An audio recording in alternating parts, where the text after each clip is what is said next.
একটা সাংঘাতিক চক্রান্ত, একটা ধূর্ত চাল। একজন সাধারণ মানুষ বিকৃত চিন্তার বশবর্তী কেন হয়? নিজেকে বাঁচানোর জন্য বা কোনো কঠিন পরিস্থিতির মোকাবিলার জন্য কেন মস্তিষ্ক এটা ভেবে নেয় যে সেই সমস্যাটির কোনো সমাধান নেই? কেন একজন সাধারণ মানুষ সাহায্য চাওয়ার বদলে বা আইনের কাছে যাওয়ার বদলে অপরাধের রাস্তাটাই বেছে নেয়?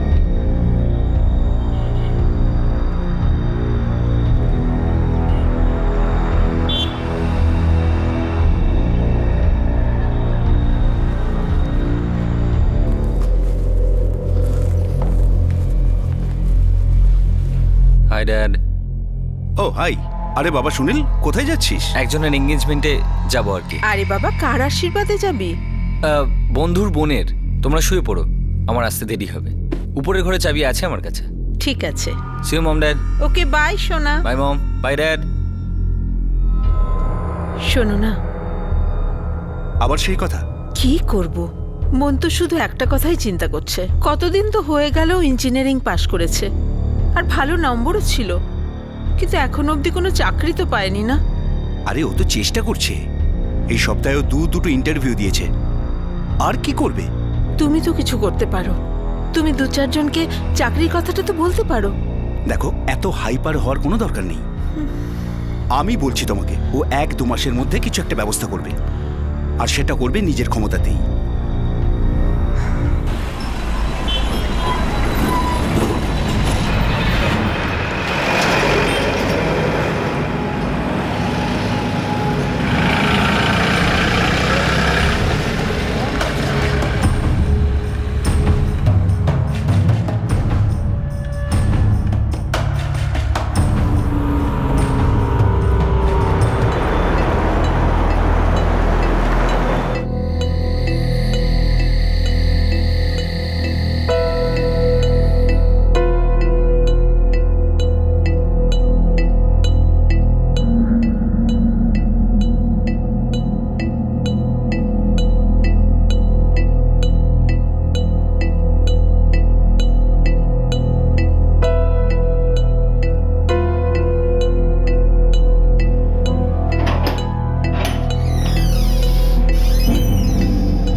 শুনছো? দেখো 12টা বেজে গেল, সুনীল এখনো বাড়িতে ফেরেনি। এখন তো মাত্র 12টা বেজেছে। এখনকার ছেলেদের 12টা মানে 9টা ভাবো। এসে যাবে সকালের মধ্যে। তুমি শুয়ে পড়ো। কিন্তু আমি ওকে কতবার ফোন করলাম, ফোনটাও তো ধরতে পারে। আরে হয়তো ওখানে চেঁচামেচি চলছে, ফোনটা শুনতে পাচ্ছে না, হয়তো সাইলেন্টে আছে। জানি না, আমার কিন্তু ভালো লাগছে না। রাধিকা, তোমার কবে সব ঠিকঠাক লাগে? আর ও তো প্রথমবার নয় যে লেট করে বাড়ি ঢুকছে।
স্যার, পিসিআর থেকে ফোন এসেছিল, নানুখেরা রোডে বডি পাওয়া গেছে।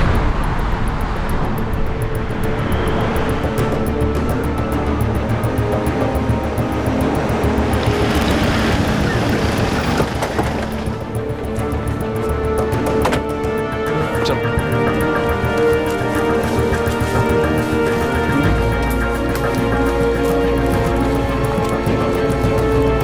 পিছিয়ে যাও, পিছিয়ে যাও। সরে যাও, সরে যাও, সরে যাও তোমরা।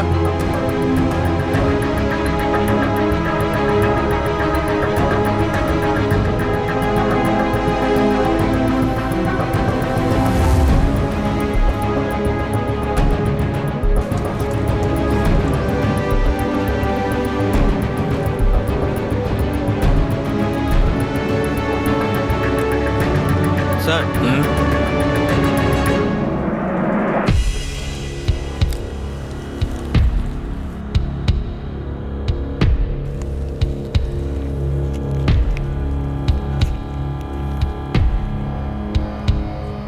স্যারের নাম সুনীল কোহলি।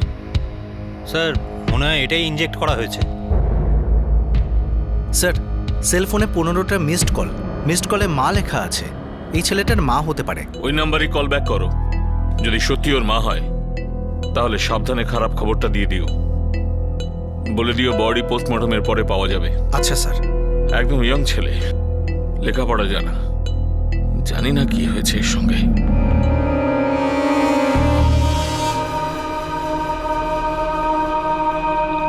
দেরাদুনের রায়পুরের বাসিন্দা সুনীল কোহলির বয়স মাত্র 22 বছর ছিল, আর সে কিছুদিন আগেই ইঞ্জিনিয়ারিং পাশ করেছিল। 8 জুলাই বিকেলে সে এক বন্ধুর বোনের আশীর্বাদের অনুষ্ঠানে যাওয়ার জন্য বেরিয়েছিল, আর 9 জুলাই সকালে তার লাশ পাওয়া যায় নানুর খেড়াতে। শুনছো? তোমার টিফিন। থ্যাঙ্কস। কিছু তো হয়েছে। সকাল থেকে 5 বার ফোন করেছি, কিন্তু সুনীলের কোনো উত্তর নেই। সে কি?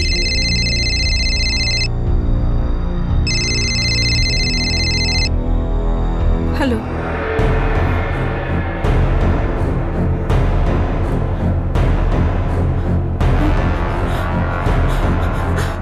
রাধিকা? হ্যালো, কে বলছেন? কি? এটা র্যাট পয়জন। এতে অনেক বড় বড় ইঁদুর মারা যায়, আর ভিকটিমের বডিতে এই বিষের উপস্থিতি অনেক বেশি মাত্রায় পাওয়া গেছে। কি মনে হচ্ছে ডক্টর? ও নিজেই ইনজেক্ট করেছে না কেউ জবরদস্তি ইনজেক্ট করেছে? এটা সেইভাবে বলা খুব মুশকিল, কিন্তু একটা বিষয়, সেটা কি? কোনো ঝগড়া বা মারপিট কিন্তু হয়নি। যদি অন্য কেউ ইনজেক্ট করতো তাহলে এর তরফ থেকে কোনো রেজিস্ট্যান্সের চিহ্ন থাকতো, অথবা কোনো স্ট্রাগলের চিহ্ন। তাই এই মুহূর্তে বলাটা খুব মুশকিল। স্যার, ওর বাড়ির লোকজন।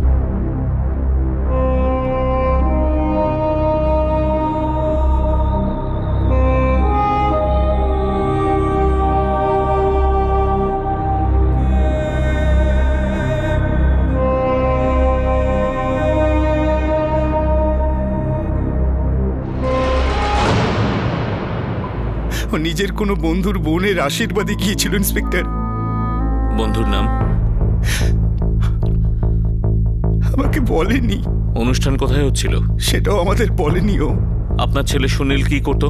ও সবেমাত্র ইঞ্জিনিয়ারিং শেষ করেছে, ফার্স্ট ক্লাস নিয়ে পাশ করেছে। চাকরির জন্য চেষ্টা করছিল। ইঞ্জিনিয়ারিং কোত্থেকে করেছে? সাহারানপুর থেকে। আসলে আমরা ওখানকারই বাসিন্দা। আপনি এখানের রায়পুরের। ওর বন্ধুদের চেনেন যাদের সঙ্গে আমরা কথা বলতে পারি? হ্যাঁ, আমি কয়েকজনকে চিনি যারা সুনীলের বন্ধু। স্যার, সুনীল আর আমি ছোটবেলার বন্ধু। কেজি থেকে একসাথে রায়পুরে পড়তাম, তারপর ইঞ্জিনিয়ারিংয়ের জন্য সাহারানপুরে চলে যায়। গৌরব, কাল কোন বন্ধুর বোনের এনগেজমেন্ট ছিল? বন্ধুর বোনের এঙ্গেজমেন্ট? না স্যার, এরকম কোনো তো অনুষ্ঠান ছিল না। তাছাড়া সুনীল আর আমার সমস্ত বন্ধুই তো কমন। সুনীলের কোনো মেয়ের সঙ্গে কোনো অ্যাফেয়ার ছিল? যতদূর আমি জানি সুনীলের কোনো গার্লফ্রেন্ড ছিল না। ওর কোনো মেয়ের সঙ্গে বন্ধুত্বও ছিল না? জাস্ট ফ্রেন্ডশিপের মতন? হ্যাঁ স্যার, আছে। আমাদের এক কমন ফ্রেন্ড আছে, স্মিতা। ওকে, থ্যাংক ইউ।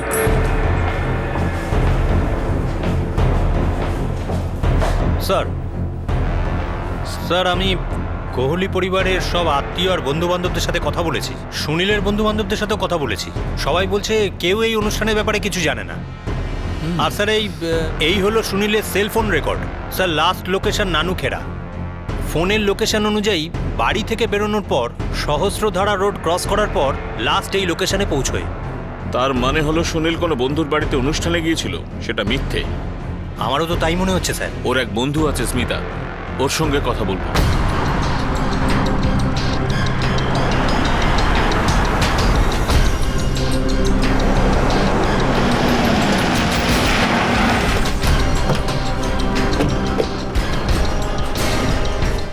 সরি স্যার, সুনীলের সব বন্ধুদের তো আমি চিনি না। ওর কোনো বন্ধু হতে পারে যার বোনের আশীর্বাদ ছিল, আমি কি করে জানবো? তুমি ওর বন্ধু ছিলে, এটা তো বলতে পারো যে এমন কিছু ব্যাপার যেটা নিয়ে ও চিন্তা করছিল আর যার কারণে ও সুইসাইড করেছে। সুইসাইড? না স্যার, সুনীল এই ধরনের ডিপ্রেস ছিলই না। ও সুইসাইড করতেই পারে না। ও ইঞ্জিনিয়ারিং সাহারানপুর থেকে করেছিল। হ্যাঁ স্যার। ওখানকার কোনো গল্প, আই মিন রোমান্টিক গল্প, এক্স গার্লফ্রেন্ড ইত্যাদি? না স্যার, সুনীল আমাকে এরকম কোনো কথা বলেনি। আর এরকম যদি কিছু থাকতো তাও সুনীল সুইসাইড করতোই না। শেষ কবে কথা হয়েছিল ওর সঙ্গে? Sir last week. তখন কিছু ইমব্যালেন্স লেগেছিল, কিছু উল্টোপাল্টা? না স্যার, একদমই না। আমি বিদেশে যেতে চাই রে, একটু এক্সপিরিয়েন্স কালেক্ট করে নিই, তারপর রেজিউমেটাও ভালো লাগবে, তারপর সোজা ইউএস, অস্ট্রেলিয়া, ইউরোপ, সিঙ্গাপুরও চলবে। শুধু এখান থেকে তাড়াতাড়ি বেরোতে চাই। তুই ফ্রি কবে হচ্ছিস রে? অনেক দিন হয়ে গেছে আমরা সামনাসামনি দেখা করেছি। হয় ফোন, নয় টেক্সট, নয় অনলাইন। একটা রিয়েল লাইফ গেট টুগেদার রাখি না? দেখ, এই সপ্তাহে তো বিজি আছি, এই সপ্তাহে আমার একটা ইন্টারভিউ রয়েছে, পরের সপ্তাহে ফ্রি আছি। তো next week done? Done deal. চল বাই। সব সময়ের মতো ছিল স্যার, একদম নর্মাল। একদমই ডিপ্রেসড মনেই হচ্ছিল না ওকে।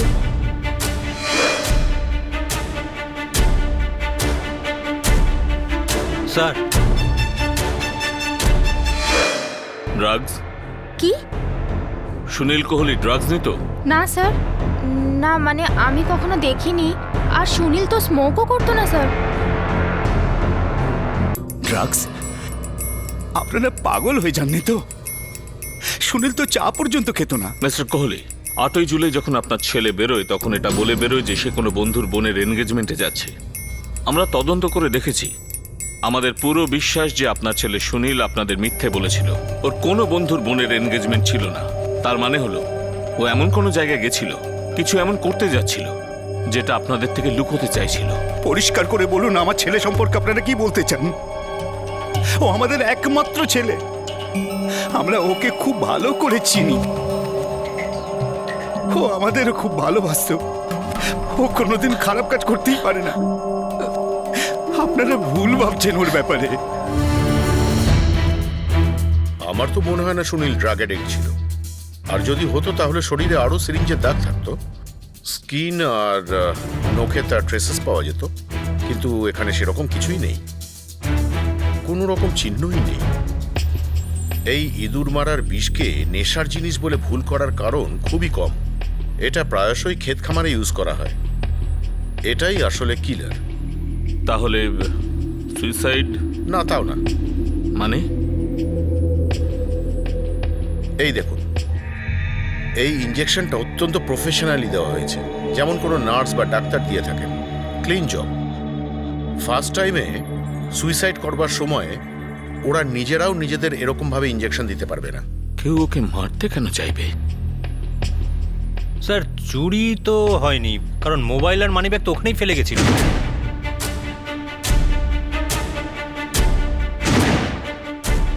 তাহলে কে, কেন?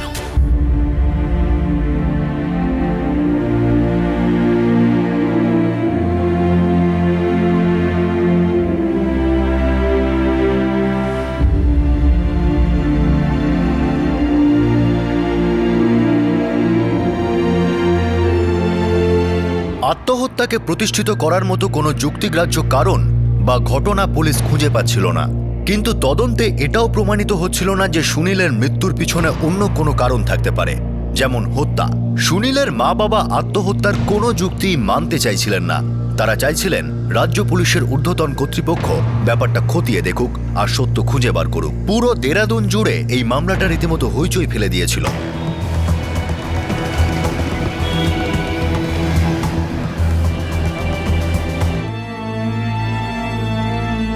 ডিআইজি স্যার, আমি একজন প্রফেসর। আমি আমার জীবনে অনেক ছাত্রদের পড়িয়েছি, তাদের নিজের হাতে গড়েছি। আমি আমার ছেলেকে খুব ভালো করে জানি স্যার। ও সুইসাইড করতে পারে না, ইম্পসিবল স্যার। ডিআইজি স্যার, আমার ছেলে কখনো সুইসাইড করতে পারে না। ও আমার একমাত্র ছেলে ছিল, আর আমাকে কখনো মিথ্যে কথা বলেনি। আমার তো সবকিছু ওই ছিল। সেদিন সন্ধেবেলা যখন বাড়ি থেকে বেরোলো, ও দারুণ মুডে ছিল স্যার, অন্য দিনের মতোই স্বাভাবিক। তোমরা শুয়ে পড়ো, আমার আসতে দেরি হবে। See you mom dad. Okay bye সোনা। Bye mom, bye dad. তাহলে আপনাকে মিথ্যা কেন বললো প্রফেসর কোহলি? কেন বললো যে বন্ধুর বোনের আশীর্বাদে যাচ্ছে, যখন ওর এরকম কোনো বন্ধুই ছিল না? সেটা আমিও জানি না, আমি সত্যিই কিচ্ছু জানি না। কিন্তু স্যার, তার মানে তো এই নয় যে ওখানে আত্মহত্যা করতে গিয়েছিল।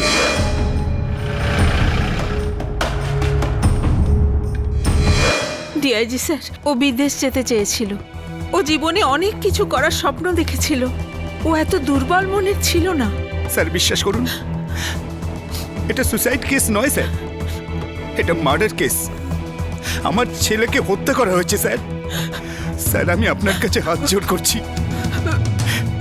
স্যার, আমি এটা জানতে চাই যে আমার ছেলের সাথে এরকম কার শত্রুতা ছিল?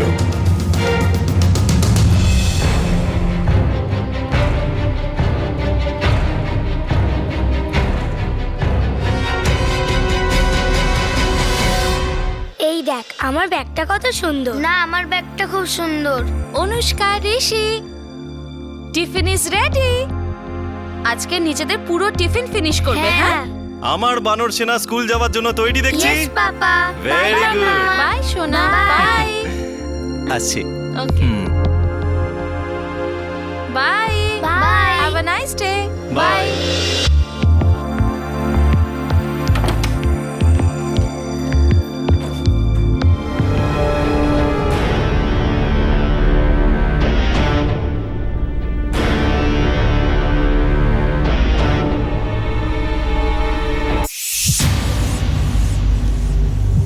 স্যার, এই হলো সেল ফোন রেকর্ড আর পোস্টমর্টেম রিপোর্ট।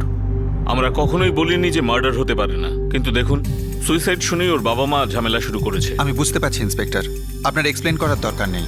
আমরা শুধু সত্যটা উদ্ঘাটন করতে চাই। আপনার তদন্তকে আমি সম্মান জানাচ্ছি। Thank you. স্যার, পোস্টমর্টেম রিপোর্টে বলছে র্যাট পয়জন ইনজেক্ট করা হয়েছে। এটা সুনীল লাগিয়ে থাকুক বা অন্য কেউ লাগিয়ে থাকুক, একটা ব্যাপার পরিষ্কার, ইনজেকশন লাগানো এসে পটু। যদি মার্ডার কেসই হয় তাহলে সুনীল প্রতিরোধ করেনি কেন? মারপিটের কোনো চিহ্ন নেই। স্যার, অ্যাঙ্গেল তো মার্ডারেরই মনে হচ্ছে। কোনো মারপিট, ঝামেলা, কোনো পুরনো শত্রুতা। কিন্তু ওর বাবা মার বক্তব্য অনুযায়ী ছেলেটা খুব ভালো ছিল, ঝগড়াঝাঁটি করতো না, অ্যাফেয়ার ছিল না, কিছুই না। কিছুই না এটা তো হতে পারে না স্যার। 22 বছরের হ্যান্ডসাম ইঞ্জিনিয়ার, তাও আজকের যুগে। ও যেমনই হোক স্যার, খুব চুপচাপ থাকতো। ও নিশ্চয়ই মা বাবাকে কিছু বলেনি। স্যার, আমরা সকলেই এই সময়টা পার করে এসেছি যখন মা বাবাকে সব কিছু বলতাম না। গোবিন্দ, তুমি একটা কাজ করো, সুনীলের গত 4 মাসের ফোন রেকর্ড চেক করো। আর সৈকত, তুমি ওর প্রতিবেশীদের জিজ্ঞাসা করো। কোনো ক্লু নিশ্চয়ই পাবো যেটা আমাদের এগিয়ে যেতে সাহায্য করবে। প্রতিবেশীরা নিশ্চয়ই ওর সম্পর্কে ভালোই জানে।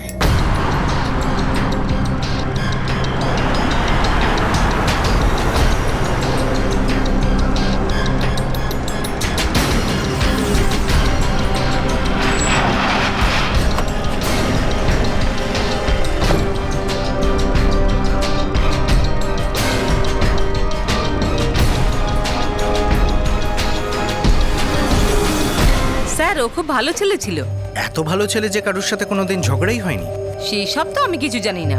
হ্যাঁ, এইটুকু জানি যে ওনারা ওপরের ঘরটা কাউকে ভাড়া দিয়েছিলেন। তো তেমন কিছু নয় স্যার। ঝগড়ার কথা শুনে একটা কথা মনে পড়লো। সুনীলের সাথে ওর ভাড়াটের টাকা নিয়ে কোনো ঝামেলা হয়েছিল। কি নাম ছিল ভাড়াটিয়ার? হ্যাঁ, সুধীর তিওয়ারি।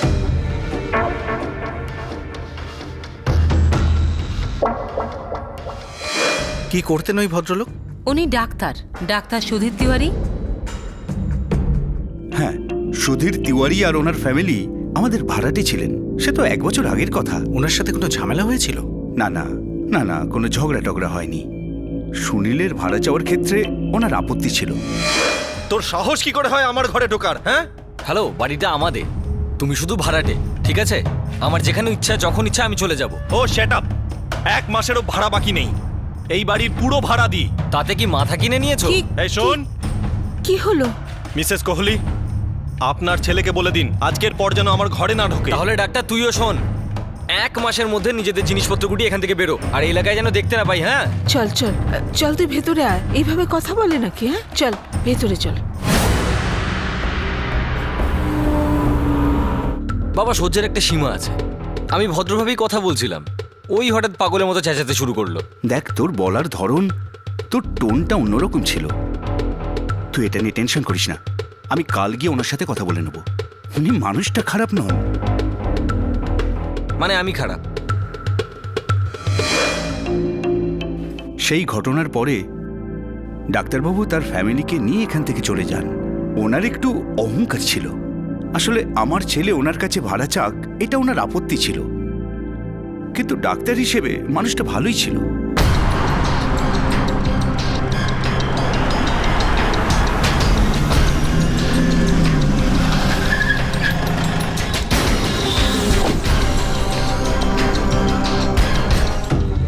ফ্র্যাঙ্কলি স্পিকিং, সুনীলকে আমার প্রথম থেকেই পছন্দ হয়নি। ওর বাবা মা খুবই ডিসেন্ট আর ভদ্রলোক ছিলেন, বাট দিস বয় খুবই অভদ্র আর বখাটে। নিজের ভাড়া চাওয়াটা অপরাধ নাকি doctor? Of course not inspector, but ও এমন করে চাইতো যেন আমি কোনো ফ্রড করেছি, যেন আমার ভাড়ার চেক বাউন্স হয়েছে। আপনার খুব রাগ হতো? হ্যাঁ, রাগ তো হতোই। এত রাগ ছিল যে ওকে মেরে ফেললেন? কি মনে হলো, আমি এটা ভাবছিলাম যে কেউ কি কাউকে এই কারণে মারতে পারে যে ভাড়া চাওয়ার সময় সে খুব রুড ছিল। দেখুন ইন্সপেক্টর, আপনি খুবই অফ দ্য মার্ক যাচ্ছেন। হ্যাঁ, আমার ওই ছেলেটাকে নিয়ে একটা প্রবলেম ছিল, আর সেই জন্যই তো সরে এসেছি, ওই বাড়ি ছেড়ে এখানে চলে আসি। মিসেস তিওয়ারি, আপনার আর সুনীলের মানে আপনার আর সুনীলের মধ্যে কথাবার্তা হতো? আপনার সঙ্গে কথা বলার সময় ও কি ওরম অভদ্রভাবেই কথা বলতো? হ্যাঁ। ডক্টর তিওয়ারি, ট্রুটন ইঁদুর মারার ওষুধ, তাই তো? সুনীলকে ট্রুটন ইনজেক্ট করে মারা হয়েছে। আমাকে বোকা ভাববেন না ইন্সপেক্টর, আপনার ইঙ্গিতটা আমি বেশ বুঝতে পারছি। ইঙ্গিতটা আমি খুব সিরিয়াস ভাবে দিচ্ছি ডক্টর। আমরা পুলিশেরা ইশারা করি এবং ইশারা বুঝি। সুনীলকে র্যাট পয়জন ইনজেক্ট করে মারা হয়েছে, আর ইনজেকশনটা এত ভালো করে দেওয়া হয়েছে যেটা শুধুমাত্র একজন ভালো ডাক্তারই দিতে পারে। Good day doctor Sudhir Tiwari. আসছে।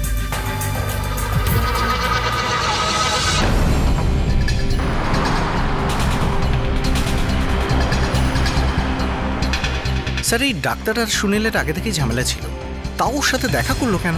আর যেভাবে ইঞ্জেকশন দেওয়া হয়েছে তাতে বোঝাই যাচ্ছে কোনো বাধা দেওয়া হয়নি অথবা কোনো ঝামেলা হয়নি। তাহলে সুনীল ওকে ইঞ্জেকশন দেওয়ার পারমিশন দেবে কেন? একটা ইম্পর্টেন্ট পয়েন্ট। এমনিতে ডক্টর দুবে যেটা বলেছেন সেটাও ঠিক। যদি খুনি সুনীলের জানাশোনা হতো তাহলে ওর সেলফোন আর আইডেন্টিফিকেশন কেন ফেলে গেল? স্যার, গত 6 মাসে সুনীলের সব ফোন রেকর্ড চেক করেছি। এই হলো দুটো নাম্বার, 444555668, আর দ্বিতীয়টা হলো 444557766। স্যার, এই দুটো নাম্বারই সবসময় সুইচ অফ বলছে।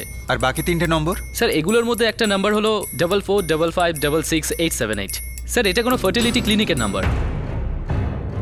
Fertility clinic? অদ্ভুত তো। সুনীলকে এই নাম্বারগুলো থেকে অনেকগুলো ফোন করা হয়েছে। আর এই নম্বর দুটো? স্যার, এই দুটো নাম্বার হলো ফাংশনাল, কিন্তু কেউ ফোন তুলছে না। এই ফার্টিলিটি ক্লিনিকটা কোথায়? রায়না ফার্টিলিটি ক্লিনিক স্যার, এটা ক্লক টাওয়ারের পাশেই। আমাদের একবার যেতে হবে। গোবিন্দ, লাগাতার এই নম্বর দুটো ট্রাই করে যাও, বারবার ফোন করো। একবার তো ফোন তুলবেই, না হলে আমরা ওকে তুলে আনবো। হ্যাঁ স্যার। ক্রাইম ব্রাঞ্চ নিজেদের তদন্ত শুরু করার পর থেকেই একটার পর একটা জট খুলে চলেছিল। ফোন ট্র্যাকিং প্রক্রিয়া পুলিশকে এমন একটা জায়গায় নিয়ে গেল যা অদ্ভুত ছিল আর খুব গভীর এবং অন্ধকারও।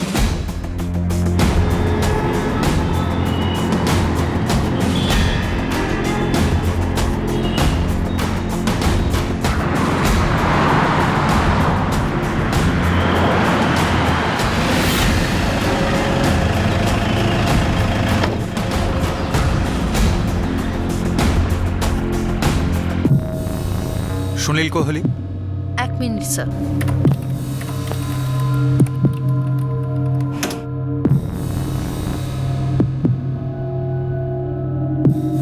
হ্যাঁ স্যার, সুনীল কোহলি আমাদের ক্লিনিকে গত 6 মাস ধরে আসছেন, ধরুন মাসে 2 বার। কেন আসতো? এটা ফার্টিলিটি ক্লিনিক, উনি এখানে স্পাম ডোনেট করতেন।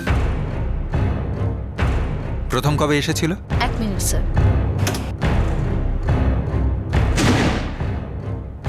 ডিসেম্বর 21, 2011 উনি ডক্টর উমাং খুরানার রেফারেন্সে এখানে এসেছিলেন। এই ক্লিনিকের সঙ্গে ডক্টর উমাং খুরানার কিসের যোগাযোগ? স্যার, ওনার কোনো যোগাযোগ নেই। এই ক্লিনিকের ওনার ডক্টর অজয় রায়না। এই ডক্টর খুরানার কোনো ফোন নাম্বার, অ্যাড্রেস? না স্যার, ওনার কোনো অ্যাড্রেস এখানে মেনশন করা নেই। তার মানে এই সুনীল কোহলি এখানে এলো, রেফারেন্স হিসেবে ডক্টর খুরানার নাম বলল, আর তোমাদের ক্লিনিকের স্পাম ডোনার হয়ে গেল। হ্যাঁ স্যার। না না, আমি এইসব ব্যাপারে কিচ্ছু জানি না। এই ডক্টর উমাঙ্গ খুরানা আপনাদের পরিচিত? ওয়েলকাম টু বিটেন world. How may I assist you? নতুন ফ্ল্যাটের জন্য একটা স্ট্যান্ড ফ্যান আর কুলার নেব। এই পচা গরম থেকে একটু স্বস্তি চাই। বাজার চলতে সব ব্র্যান্ড আর ভরসাযোগ্য নয়। তার জন্য তো আমাদের ফ্যান আছে, all purpose bullet table fan, ceiling fan. আমাদের সিলিং ফ্যান কিন্তু 30 মাসের ওয়ারেন্টি সহ পাওয়া যায়। আছে ফারাটা 2 বছরের ওয়ারেন্টি, 17 থেকে 20 মিটার এয়ার ফ্লো। মধ্যবিত্তের সাধ্যের মধ্যে একমাত্র ভরসাযোগ্য ব্র্যান্ড বিটেন।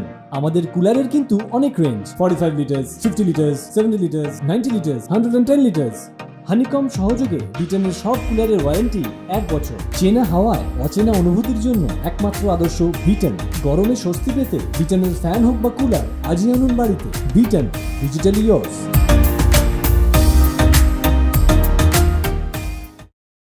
বন্ধু বা আত্মীয়? না না, আমি তো প্রথমবার এই নাম শুনছি। ঠিক আছে, আমরা আসছি। কি বলছিল এরা? ডোনেশন? কিসের জন্য ডোনেশন? কি কথা বলছিল এরা? কিচ্ছু না।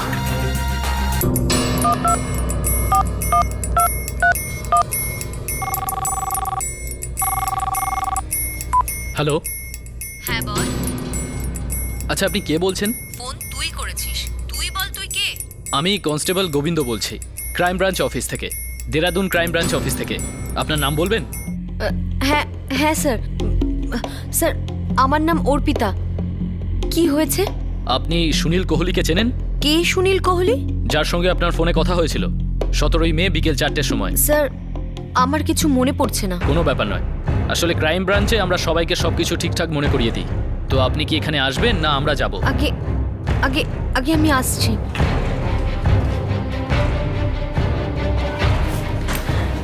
স্যার এই দুটো নাম্বারের সঙ্গে কথা হয়েছে, একজন অর্পিতা আর একজন নাগমা। আর এই মেয়ে দুটো কি করে? স্যার ওরা দুজনেই বলছিল ওরা হোটেল লাইনে কাজ করে, তবে আমাদের কাছে খবর রয়েছে ওরা দুজনেই কল গার্ল। প্রথমে স্পার্ম ডোনেশন, তারপরে কল গার্ল। জানি না ঝুলি থেকে আর কি কি বেরোবে। See you mom dad. Okay bye সোনা।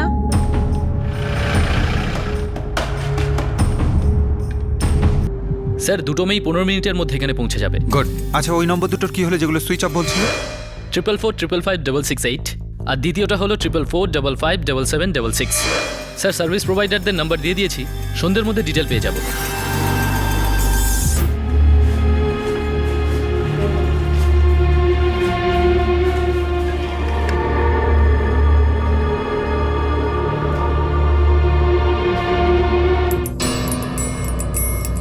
নাগমা, অর্পিতা, তোমরা দুজনে হোটেল লাইনে এক্স্যাক্টলি কি কাজ করো তো আমি জানি।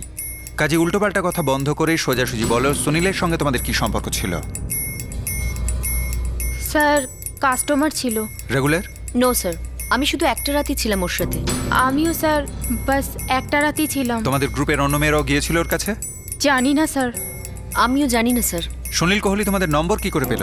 সুনীল আমাদের কল করেনি স্যার। তাহলে? একজন ডক্টর করেছিল, ডক্টর উমঙ্গ খুরানা। একজন ডক্টর আছেন উমঙ্গ খুরানা, তারপর? উনি সুনীলের সাথে কন্ট্যাক্ট করিয়ে দিয়েছিলেন। আমাকেও স্যার। মানে ডক্টর উমঙ্গ খুরানা তোমাদের সাথে দেখা করেছেন আর উনি সুনীলের কাছে যেতে বলেছেন? না স্যার, আমার ডক্টরের সাথে কোনোদিন দেখা হয়নি, শুধু ফোনেই কথা হয়েছিল। আমিও স্যার।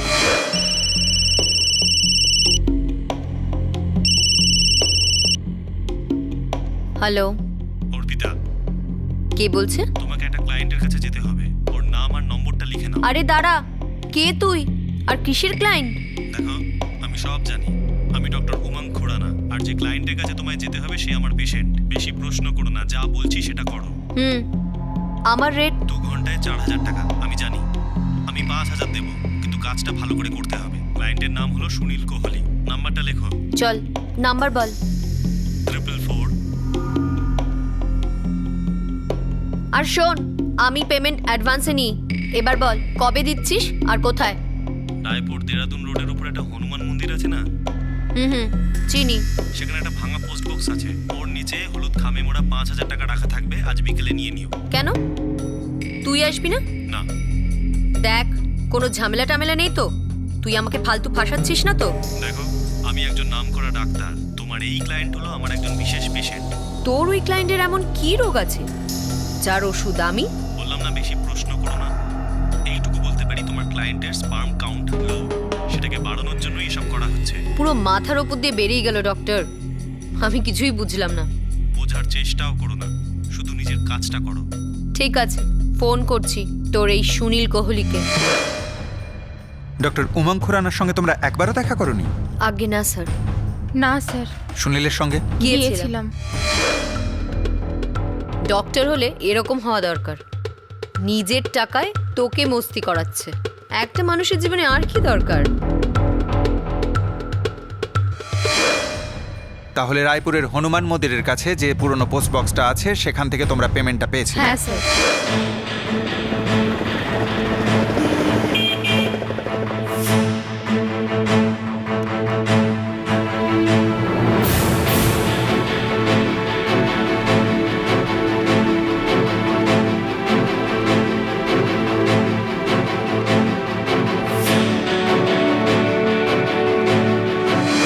পুরো 5,000 ছিল স্যার, ইয়েলো এনভেলপে পোস্ট বক্সের নিচে।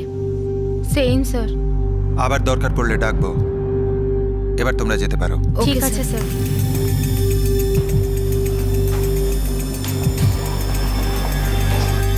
স্যার বাকি যে দুটো নাম্বার ছিল সেগুলো এখনো সুইচ অফ বলছে। 444555668 আর দ্বিতীয়টা হলো 444557766। স্যার দুটো নাম্বারই ডক্টর উমং খুরানার নামে রয়েছে।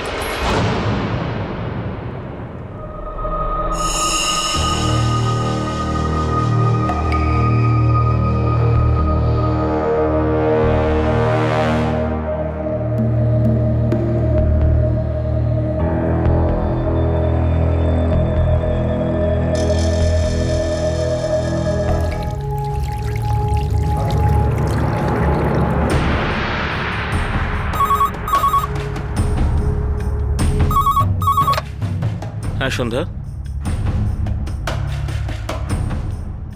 ঠিক আছে, ওনাদের পাঠিয়ে দিন। হ্যাঁ বলুন। কে এই ডক্টর উমং খুরানা? তদন্তের শুরুতে মনে হয়েছিল যে এটা একটা আত্মহত্যার ঘটনা, কিন্তু ধীরে ধীরে ঘটনা পরম্পরায় তা খুনের সম্ভাবনায় পরিণত হয়। আর এই সব কিছুতে যুক্ত হলো একটা ফার্টিলিটি ক্লিনিক, দুজন কল গার্ল আর এক রহস্যময় ডাক্তার উমং খুরানা। পুলিশ যার নাগালই পাচ্ছিল না। প্রশ্ন হলো যে সুনীলের সঙ্গে এই ডাক্তার উমং খুরানার কি সম্পর্ক ছিল? ডক্টর উমং খুরানাই একমাত্র লিঙ্ক ছিল এটা জানার জন্য যে সুনীল কোহলির হত্যা আসলে কে করেছিল, আর এই লোকটাকে এখনো পুলিশ ধরতে পারেনি। কাল আমরা আপনাদের দেখাবো এই ঘটনার দ্বিতীয় তথা শেষ ভাগ। দেখুন কিভাবে পুলিশ উন্মোচিত করলো ডক্টর উমং খুরানার রহস্য, কিভাবেই বা কিনারা হলো সুনীল কোহলি হত্যা রহস্যের, যা দেরাদুন ভ্যালি উত্তরাখণ্ডে একটা সাড়া জাগানো ঘটনা বলে ধরা।